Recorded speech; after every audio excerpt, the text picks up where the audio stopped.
I never thought I'd end up owning the land under my neighborhood, just to ban everyone else from it. But when your HOA finds you for walking your dog, your leashed, well-behaved golden retriever, you start to realize some people only understand boundaries when you build them in concrete and lock the gate. It started out peaceful. I just sold my small tech consulting firm after years of all-nighters and burnout. I wanted quiet. Maple Grove looked like that kind of quiet, tree-lined streets, kids on bikes, retirees with perfect lawns. It even smelled like fresh-cut grass and middle-class delusion. My realtor mentioned there was an HOA but said it was just a formality. Yeah, that was my first mistake. I moved in with my best friend Cooper, a golden retriever with more emotional intelligence than most executives I'd ever worked with. Cooper had been through everything with me, coding sprints, bad clients, even one disastrous influencer relationship. He deserved peace as much as I did. Behind my backyard stretched this gorgeous wooded trail, a little loop through the trees. Technically community common space. I checked the signs, no bikes, no smoking, nothing about dogs. Every morning Cooper and I walked that path, just us and the sound of wind through the leaves. I thought I'd finally found a place where I could breathe, until I met her. Martha, HOA president. 5 feet of fury, wrapped in a pastel jogging suit, clutching a clipboard like it was the Constitution. She approached one morning like she was marching into battle. "Excuse me," she snapped, voice sharp enough to cut glass. "You can't walk your dog here. It's restricted." I blinked. Restricted how? "There's no sign. It's in the handbook," she interrupted with that tone people use when they think they're smarter than you. "Maybe try reading it before you move in." I stared at her, half expecting her to crack a smile.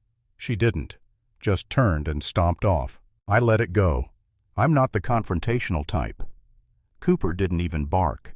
But 3 days later, I got a letter official HOA letterhead charging me $250 for animal-related environmental damage and unauthorized trail use. I laughed. Out loud. Cooper hadn't so much as flattened a dandelion. But it wasn't funny for long. I decided to appeal. I showed up at the next HOA meeting. That's when I learned what HOA meeting really meant. There was Martha sitting at the head of a folding table like a queen on her plastic throne, surrounded by a handful of yes men nodding on cue. The air smelled like burnt coffee and fake civility. I barely got 2 sentences out before she launched into her monologue, something about community standards, environmental integrity, and safety for our children. Then, with a straight face, she implied my dog might be dangerous. I tried to defend myself. "He's on a leash. He's trained. There's no sign." She cut me off again. "This isn't up for debate." The others chuckled, whispering behind their hands. One guy even mocked my Midwestern accent. "Not very family-friendly," someone muttered. I felt my face burn. Cooper and I had been labeled outsiders in a community we'd barely joined. No one defended me. A few neighbors looked uncomfortable, but they kept their mouths shut. Martha ruled them through fear or habit, maybe both. When I got home that night, I stared at the letter again. I could just pay it. Move on. Forget the whole thing. But something about the smug way she'd looked at me, that condescending tilt of her head, lit a spark I hadn't felt in years. I didn't spend a decade surviving tech clients and legal paperwork just to be bullied by someone with a clipboard. Still, I hesitated. There was a moment a few days later when I almost gave up. I sat on the porch watching Cooper chase butterflies, and I thought, maybe I am overreacting. Maybe I should just keep the peace.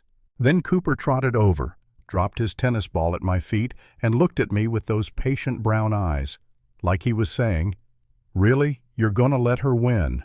Really, you're—" That's when the shift happened. I opened my laptop. If Martha wanted to play by the rules, I'd learn every damn one. I started digging. County records, zoning maps, developer filings. Buried deep in the digital archives, I found something Martha clearly hadn't bothered to check. That trail, the one she fined me for walking on, didn't belong to the HOA. It was still owned by the original developer, along with a few small leftover parcels around the neighborhood. The HOA didn't have legal control, they just acted like they did. I grinned. For the first time in weeks, I felt alive. The developer's contact info was public. I called. A polite man told me they were trying to sell off those remaining plots. They didn't want to keep paying property taxes. So I made an offer. Quietly, all cash, but not in my name. I created an LLC, Golden Loop Properties. Within a few weeks it was done. The land, 3 acres of trees, trail, and peace was mine. Well, technically it belonged to my LLC, but I controlled it, completely. And the best part, the HOA handbook. The very same one Martha threw in my face had a clause. It said that if community use land was ever sold to a private owner, all HOA access would be revoked unless explicitly permitted by that owner. That owner was me. I didn't say a word. I waited. Then came Martha's favorite day of the year, the Maple Grove Community Picnic. She went all out, tables, banners, catered sandwiches, even a photographer to capture her leadership. Perfect stage for a show. As people started gathering, I walked up to the trail entrance, Cooper trotting beside me, tail wagging, and waited for Martha to see me. When she finally did, her smile dropped faster than the stock market.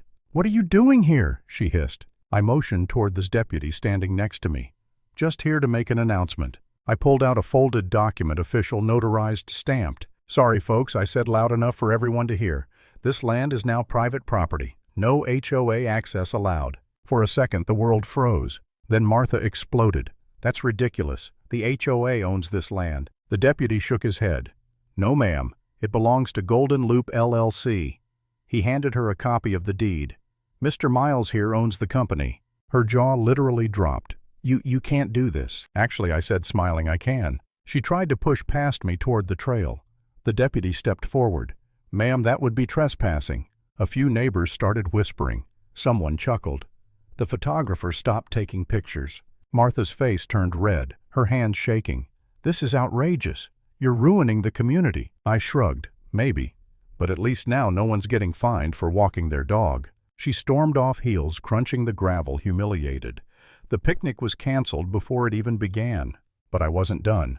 That weekend I installed new signs at the entrance. "Private property. No HOA access." And right beneath it, "Dogs welcome. Humans must be kept on leash." Cooper sat proudly next to the post as I tightened the last bolt. Then I added a remote-controlled gate. Only I could open it. Every Saturday I started hosting dog days. Local dog owners, even those banned by the HOA, came over to let their pets run free. We shared snacks, laughed about HOA nonsense, and watched our dogs chase each other through the grass Martha once claimed was protected.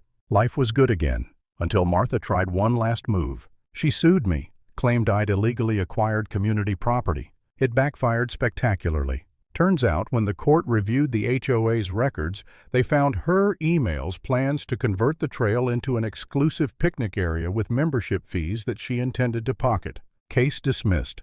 Several board members resigned. A week later, I got an official letter voiding my fines and hilariously thanking me for clarifying the ownership discrepancy. Now every time I walk that trail with Cooper, I smile at the sign. The sunlight filters through the leaves. He runs ahead with his tail wagging, and for once the only sound I hear is peace. They could have just let me walk my dog. Instead, they lost their backyard. Sometimes the sweetest revenge is simply owning the ground they tried to take from you.